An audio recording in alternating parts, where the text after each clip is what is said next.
Good morning students, Rajiv Gurukul में आप लोग का स्वागत है। स्टूडेंट्स आप देख ही लेंगे होंगे आज क्वेश्चन किस तरह का था। जो भी मॉडल क्वेश्चन हम दिए थे सभी क्वेश्चन आपका क्या हो गया, पूरा एकदम डिट्टो वहीं से पेपर आया। आपका मॉडल क्वेश्चन बहुत आज इंपॉर्टेंट रहा, बहुत सक्सेसफुल रहा। जो भी क्वेश्चन हम डाले सब क्या हुआ, आ गया। अब आते हैं स्टूडेंट एक न्यू वीडियो के साथ। आपका क्या है, रेजिस्टेंस। क्या है रेजिस्टेंस? तो रेजिस्टेंस क्या करता है बेसिकली, वो क्या करता है, करंट को अपोज करता है। तो सबसे पहले बेसिकली हम लोग समझते हैं कि रेजिस्टेंस किसको बोलते हैं। तो रेजिस्टेंस स्टूडेंट जो करंट का अपोज करेगा, जो करंट का अपोज करेगा उसको क्या बोलेंगे स्टूडेंट, उसको क्या बोलेंगे, जो करंट का अपोज करेगा उसको क्या बोलेंगे स्टूडेंट, उसको बोलेंगे हम लोग क्या बोलेंगे, रेजिस्टेंस बोलेंगे। और एक होता है रेजिस्टिविटी। रेजिस्टिविटी क्या करता है, रेजिस्टिविटी कितने अमाउंट ऑफ करंट को अपोज करेगा स्टूडेंट, उसको क्या बोलेंगे, रेजिस्टिविटी बोलेंगे। इसका मतलब सबसे पहले बेसिकली यहाँ पर क्या क्या प्रॉब्लम पूछा जा सकता है। तो रेजिस्टेंस क्या करता है, करंट को क्या करता है, अपोज करता है। ठीक है, अब समझने का कोशिश करते हैं कि रेजिस्टिविटी क्या है। तो R इज इक्वल टू क्या होता है, रो L बाई क्या होता है, A होता है। इसका मतलब है रेजिस्टिविटी जो है वो कितने अमाउंट ऑफ करंट को अपोज करेगा, वो कौन शो करेगा, रेजिस्टिविटी शो करेगा। तो सबसे पहले यहाँ से ऑब्जेक्टिव पूछा जा सकता है कि रेजिस्टेंस का यूनिट क्या होता है। तो इसका मतलब यूनिट क्या हो जाएगा स्टूडेंट, ओम हो जाएगा। उसके बाद आपसे पूछेगा कि रेजिस्टिविटी का यूनिट क्या होगा, तो R गुना A डिवाइडिंग बाई क्या होगा, L इज इक्वल टू क्या हो जाएगा, रो। और रेजिस्टेंस का यूनिट है ओम, एरिया का जानते हो मीटर स्क्वायर होता है, और लेंथ का क्या हो जाएगा, मीटर हो जाएगा। इसका मतलब रेजिस्टिविटी का यूनिट क्या हो जाएगा स्टूडेंट, ये क्या हो जाएगा, ओम इंटू क्या हो जाएगा, मीटर हो जाएगा। ये रेजिस्टिविटी का क्या होगा, यूनिट होगा। यदि आपसे ऑब्जेक्टिव क्वेश्चन पूछे कि रेजिस्टिविटी का यूनिट क्या होगा, तो ओम इंटू क्या होगा, मीटर होगा। रेजिस्टेंस का यूनिट क्या होगा, तो रेजिस्टेंस का यूनिट स्टूडेंट क्या होगा, आप जानते हो कि रेजिस्टेंस का जो यूनिट होगा वो आपका क्या हो जाएगा, रेजिस्टिविटी। रेजिस्टिविटी का जो यूनिट होगा स्टूडेंट, रेजिस्टिविटी का जो यूनिट होगा वो क्या होगा, ओम इंटू क्या होगा, मीटर होगा। अब आते हैं स्टूडेंट कि रेजिस्टेंस किस पर निर्भर करता है। तो ये आपका क्या करेगा, रेजिस्टेंस जो निर्भर करता है स्टूडेंट वो आपका रो पर निर्भर करता है, एल पर निर्भर करता है और ए पर निर्भर करता है। इसका मतलब है कि रेजिस्टेंस किसी भी मटेरियल का रेजिस्टिविटी, लेंथ और एरिया पर क्या होगा, निर्भर करेगा। अब आते हैं पॉइंट कि आपसे पूछेगा कि रेजिस्टेंस का डायमेंशन क्या होता है। तो सीधी भाषा में एक फॉर्मूला याद रखना है, P इज इक्वल टू क्या होता है स्टूडेंट, आई स्क्वायर इंटू क्या होता है, आर होता है। पावर का क्या हो जाएगा dimension, M L square, T के पावर क्या हो जाएगा -3, और आई स्क्वायर को हम लोग लिख सकते हैं एम्पियर का स्क्वायर, तो ए का स्क्वायर, और आर यहाँ पर लिखेंगे।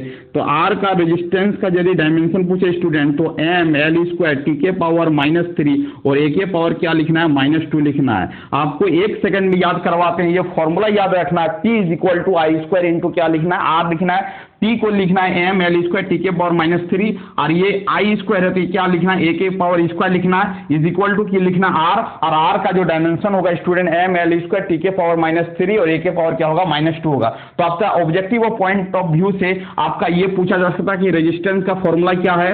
अब आपसे पूछेगा कि रेजिस्टेंस का यूनिट क्या होता है, आपसे पूछेगा रेजिस्टिविटी का यूनिट क्या है, आपसे पूछेगा कि रेजिस्टेंस का डायमेंशन क्या है। तो इतना पॉइंट पर काम करना है। आपसे पूछेगा कि रेजिस्टिविटी का डायमेंशन क्या है, तो आप जानते हो कि R गुना A by L is equal to क्या होगा स्टूडेंट, रो होगा।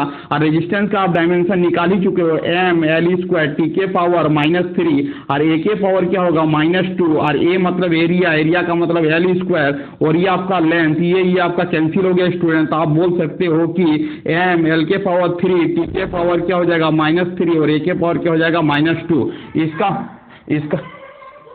इसका मतलब है कि स्टूडेंट आप ये भी बता सकते हो कि रेजिस्टिविटी का डायमेंशन क्या होगा। तो आप बोलोगे M L के पावर 3 टी के पावर -3 ए के पावर क्या होगा, -2 होगा। ये आपका क्या हो गया, रेजिस्टिविटी का डायमेंशन हो गया।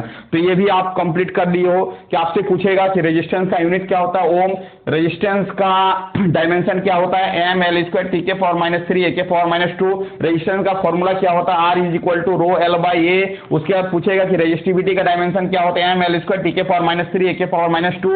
उसके बाद पूछेगा कि रेजिस्टिविटी का यूनिट क्या होता है, ओम इंटू क्या होता है, मीटर होता है। इतना चीज को आपको जानना जरूरी है। ऑब्जेक्टिव पॉइंट ऑफ व्यू से यदि आप कोई भी 11 क्लास में हो या 12 क्लास में हो या तो आप इंजीनियरिंग कर रहे हो, सब में ये क्या है एकदम बेसिक कॉन्सेप्ट बता रहे हैं कि रेजिस्टेंस का यूनिट क्या होता है, रेजिस्टेंस का डायमेंशन क्या होता है, उसके बाद रेजिस्टिविटी का यूनिट क्या होता है, रेजिस्टिविटी का डायमेंशन क्या होता है। अब आते हैं कि स्टूडेंट्स, अब पॉइंट में आते हैं कि आपसे पूछेगा कि रेजिस्टेंस और लेंथ में क्या रिलेशन है, रेजिस्टेंस और आपका मतलब एरिया में क्या रिलेशन है। तो सीधी भाषा में समझना है कि इसका रिलेशन कैसे करेंगे।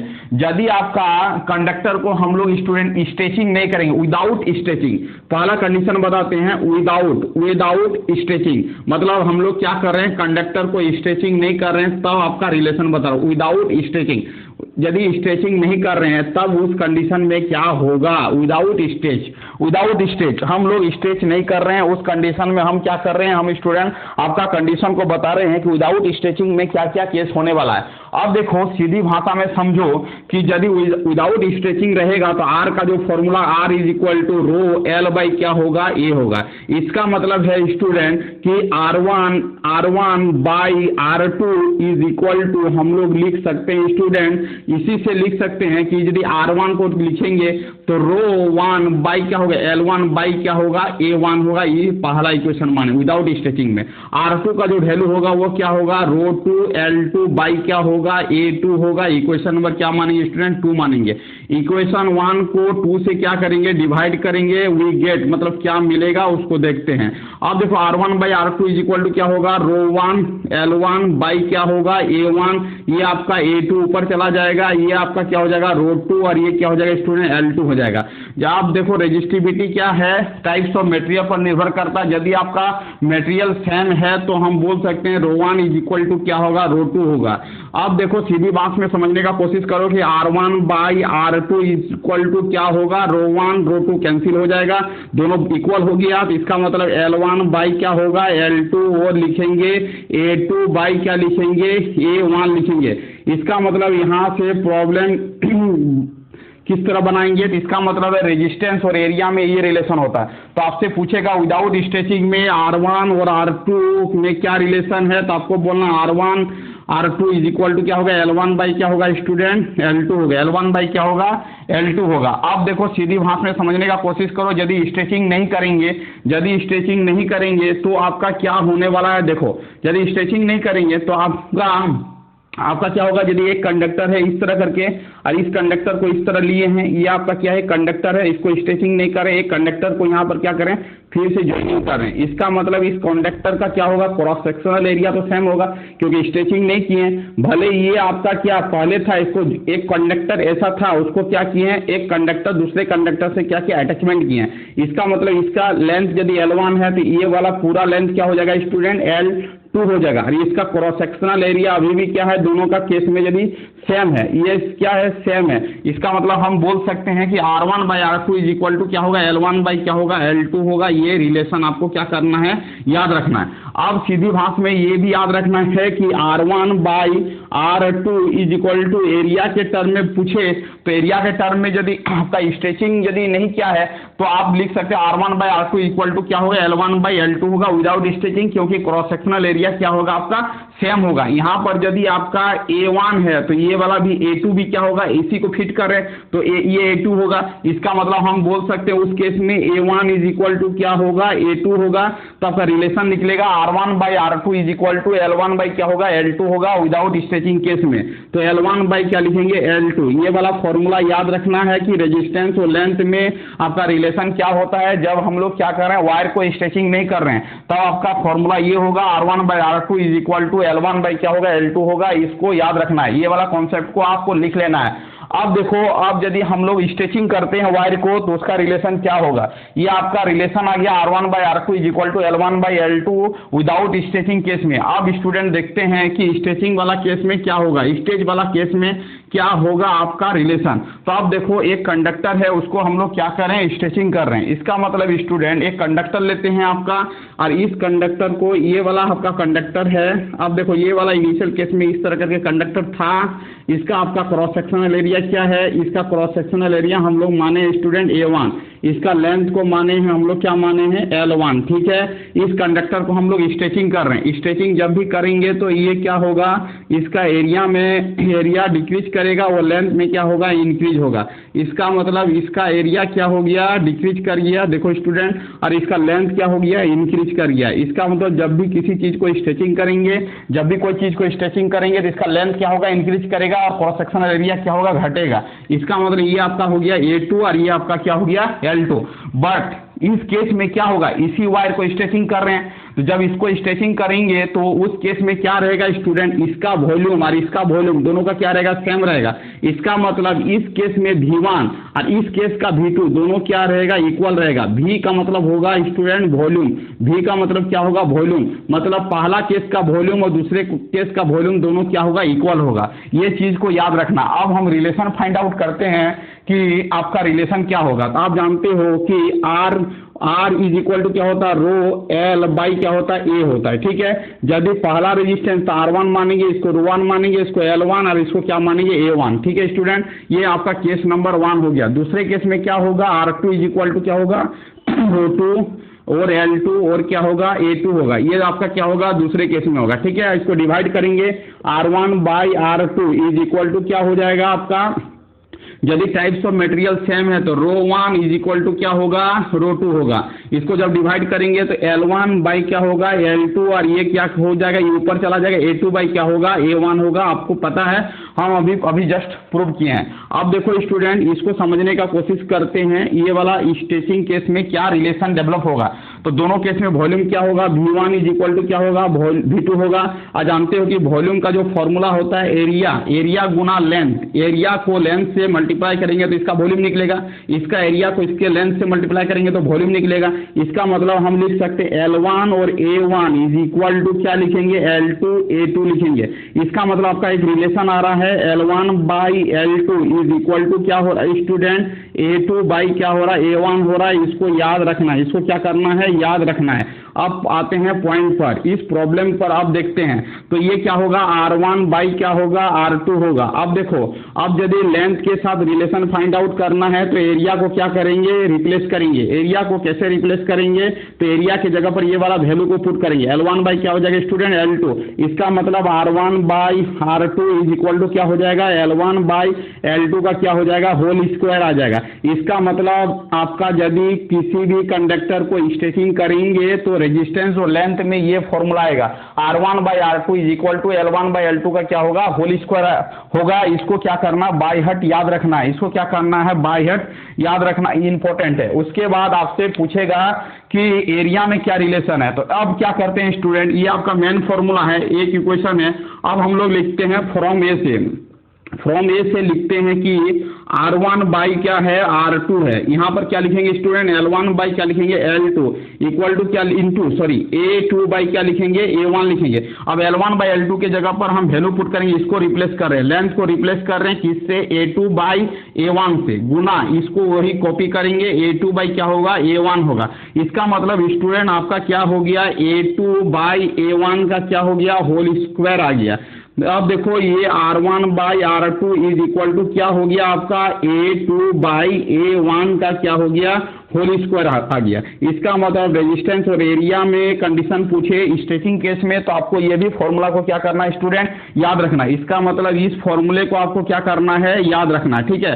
उसके बाद ये वाला फॉर्मूला को क्या करना है, याद रखना, ये इंपॉर्टेंट है। उसके बाद आपसे पूछेगा कि रेडियस में क्या रिलेशन है, तो R1 by R2 is equal to area क्या होता है, क्रॉस सेक्शनल पाई, A2 है तो इसका रेडियस को मानेंगे R2 का स्क्वायर, ये होगा पाई, और इसका एरिया है ये क्रॉस सेक्शनल एरिया है, तो सर्किल है तो सर्किल का एरिया क्या होता है, पाई R स्क्वायर होता है। A2 A1 है तो यहाँ पर लिखेंगे R1 का स्क्वायर, और इस पूरे के पावर क्या होल स्क्वायर है, तो इसके पावर क्या लिखेंगे होल स्क्वायर। ये आपका कैंसिल हो गया स्टूडेंट। इसका मतलब आपका क्या होगा यहाँ पर R1 by R2 is equal to R2 by R1 के पावर क्या होगा, ये पावर 2 है, R2 क्या हो जाएगा 4 आ जाएगा। इसका मतलब यहाँ से तीन फॉर्मूला निकल रहा है स्टूडेंट स्ट्रेचिंग का केस में। कौन कौन सा फॉर्मूला को स्ट्रेचिंग का केस में याद रखना है, तो आपको याद रखना है कि स्ट्रेचिंग का केस में जो फॉर्मूला होगा वो आपका R1 by R2 is equal to L1 by L2 का क्या होगा होल स्क्वायर होगा। दूसरा फॉर्मूला निकला आपका R1 by R2 is equal to A2 by A1 का क्या होगा स्टूडेंट होल स्क्वायर होगा, ठीक है। और रेडियस के साथ रिलेशन होगा R1 by R2 is equal to R2 by R1 के पावर क्या होगा 4 आएगा। इसका मतलब बाय हार्ट इसको फॉर्मूला को याद रखना है। तीन फॉर्मूले को आपका ऑब्जेक्टिव पॉइंट ऑफ व्यू से काफी खतरनाक कंडीशन है, इस कंडीशन को क्या करना याद रखना है। जब स्ट्रेचिंग करेंगे कैसा करेंगे, जब कंडक्टर को स्ट्रेचिंग करेंगे तभी जाके ये कंडीशन को क्या करना है याद रखना है। R1 by R2 is equal to L1 by L2 का whole square, R1 by R2 is equal to A2 by A1 का whole square, R1 by R2 is equal to R2 by R1 का power 4। Objective point of view से बहुत ही important है, इसको याद रखना है। यदि हम लोग स्ट्रेचिंग नहीं करेंगे विदाउट स्ट्रेचिंग, विदाउट स्टेज नहीं करेंगे तब कंडीशन क्या होगा वो भी आपको याद रखना है। यदि स्ट्रेचिंग वर्ड मेंशन करे तो ये फॉर्मूला लगाना है, यदि मेंशन नहीं करे तो R1 by R2 without stretching में होता है L1 बाई क्या होता है स्टूडेंट L2 होता है, ठीक है। L1 बाई क्या होता है L2 होता है, और विदाउट स्ट्रेचिंग में आपका R1 by R2 is equal to क्या होता है यहाँ पर A2 बाई क्या होता है A1 होता है, इसको भी याद रखेंगे। और R1 by R2 is equal to क्या होगा आपका R2 बाई R1 के पावर क्या होगा 2 होगा। जब विदाउट स्ट्रेचिंग रहेगा तो ये रिलेशन क्या करना है याद रखना है, समझे। समझ रहे हैं बात को आप, इसका मतलब है ये सब कंडीशन को क्या करना है आपको याद रखना है, ठीक है। तो आपका स्ट्रेचिंग वाला कंडीशन बहुत इंपॉर्टेंट है, वो उससे प्रॉब्लम आने की संभावना बहुत ज्यादा है।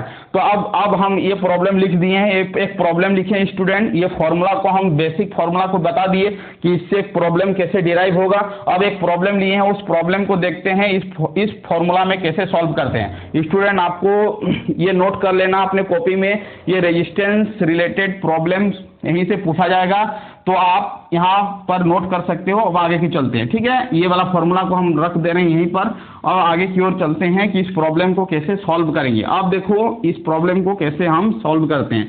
अब देखो यहाँ पर क्या बोल रहा है, ए वायर ऑफ रेजिस्टेंस, एक वायर है उसका रेजिस्टेंस कितना है 10 ओम है। R1 गिवन है 10 ओम है, कितना है 10 ओम है। चलो इसको गिवन कर लेते हैं, ठीक है। अब आगे की ओर चलते हैं कि it is stage by 1/10 of the original length. इसका मतलब है इसको स्ट्रेचिंग कर रहे हैं। मान लेते स्टूडेंट ओरिजिनल लेंथ आपका क्या है L1 है, ओरिजिनल लेंथ क्या है आपका L1 है, इसको स्ट्रेचिंग कर रहे हैं तो न्यू लेंथ बन रहा है L2। वो क्या कंडीशन बोल रहा है उसको देखेंगे। L1 पहले L1 था, इसको स्ट्रेचिंग कर रहे हैं, कितना स्ट्रेचिंग कर रहे हैं 1/10 स्ट्रेचिंग कर रहे हैं। 1/10 ऑफ क्या होगा L1 स्ट्रेचिंग कर रहे हैं। हम नहीं बोल रहे हैं, प्रॉब्लम बोल रहा है। देखो यहाँ पर इट इज स्टेज बाय 1/10, इसको कितना स्टेज कर रहे हैं 1/10 स्टेज कर रहे हैं। मतलब ओरिजिनल पहले L1 था, उसको 1/10 स्टेज करके उसका लेंथ को क्या करें इंक्रीज कर रहे हैं। तो न्यू लेंथ L2 क्या होगा, तो आपको लिखना है L2 इज इक्वल टू क्या हो जाएगा L2। इसको सॉल्व करेंगे, एलसीएम लेंगे तो ये 10 L1 ये क्या हो जाएगा L1 डिवाइडिंग बाई क्या हो जाएगा 10। इसको सॉल्व करेंगे तो 11 L1 बाई क्या हो जाएगा 10 आ जाएगा। और इसका मतलब ये वाला रिलेशन आपका आ गया L2 is equal to 11 L1 by क्या होगा 10 होगा। अब देखो स्टूडेंट पूछ रहा है कि जब स्ट्रेचिंग करेंगे तो उसका रेजिस्टेंस में क्या इफेक्ट आएगा। देखो स्ट्रेचिंग वाला कंडीशन है, इसका मतलब कौन सा फॉर्मूला को लगाएंगे, ये वाला फॉर्मूला को लगाएंगे। कौन सा फॉर्मूला को लगाएंगे, ये वाला ऊपर वाला।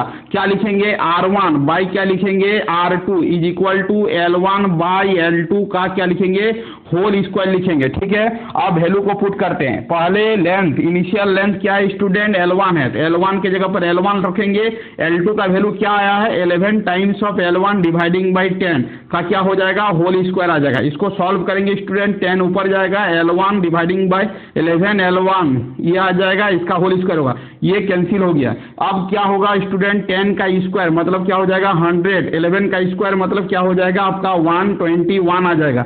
ये आपका हो जाएगा स्टूडेंट R1 बाई क्या होगा R2 होगा। अब देखो R1 का वैल्यू आपके पास अवेलेबल है, R1 का वैल्यू अवेलेबल है कितना है 10 है, तो 10 बाई क्या करेंगे R2 इज इक्वल टू क्या होगा 100 बाई क्या होगा 121 होगा स्टूडेंट। अब देखो इसको कैंसिल करेंगे तो आपके बचेगा 1 by R2 is equal to 10 by क्या होगा 121। इसको क्रॉस मल्टीप्लीकेशन करेंगे स्टूडेंट तो क्या आ जाएगा आपका 121 is equal to 10 times of R2। इसका मतलब 121 dividing by 10 is equal to क्या हो जाएगा R2। इसका मतलब R2 का वैल्यू क्या हो जाएगा स्टूडेंट 12.1 ओम होगा। इसका मतलब इसका जो स्ट्रेचिंग करेंगे तो इसका न्यू रेजिस्टेंस कितना हो जाएगा 12.1 हो जाएगा। इस तरह का प्रॉब्लम को इसी तरह बनाएंगे। इसका मतलब इसका रेजिस्टेंस का आंसर क्या होगा स्टूडेंट 12.1 ओम होगा। तो इस तरह करके यदि आपसे एग्जाम में पूछे यदि स्ट्रेचिंग का केस रहे तो आपको ये फॉर्मूला बाय हार्ट याद कर लेना है, ये याद करना है, ये याद करना है, ये याद करना है। विदाउट स्ट्रेचिंग रहेगा तो ये वाला कंडीशन को क्या करना है याद रखना है। आप प्रॉब्लम को इसी तरह क्या करना है स्टूडेंट हैंडल करना है। तो इसका मतलब इसका आंसर क्या होगा 12.1 ओम होगा। तो इतना ही मतलब ये कंडीशन को आपको याद रखना है। तो इस तरह का प्रॉब्लम को स्टूडेंट क्या करेंगे इसी तरह बनाएंगे। थैंक यू स्टूडेंट, वीडियो के यहीं पर एंड करते हैं। वंदे मातरम।